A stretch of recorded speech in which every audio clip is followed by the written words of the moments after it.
رہی عامر ڈوگر صاحب، میرے بھائی فراز کھڑے ہیں اور فواد چودھری صاحب.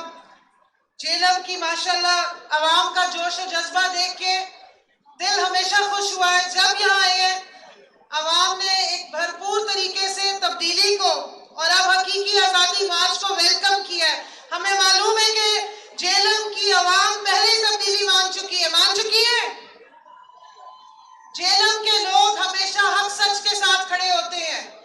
اور نہ صرف یہ کہ جس طریقے سے پہلے بات ہو رہی تھی، جب ہماری لانگ مارچ چلی تھی تو جو ہمارے اپوننٹس ہیں ان کی کاپیں ٹانگ رہی تھی، تو انہوں نے ایک شوشہ چھوڑنا شروع کر دیا کہ جی لوگ صرف عمران خان کو دیکھنے کے لیے آتے ہیں، ایک شاہی تماشا دیکھنے آتے ہیں.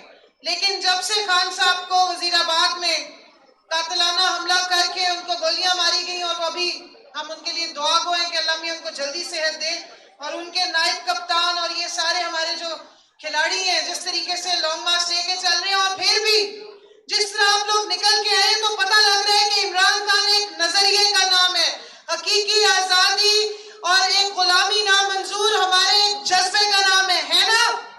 تو سب آزادی کے لیے باہر نکلے ہیں. اور اس میں ہماری جو بہنیں ہیں وہ ہمیشہ سے عمران خان کی تحریک کا ہراول دستہ رہی ہے.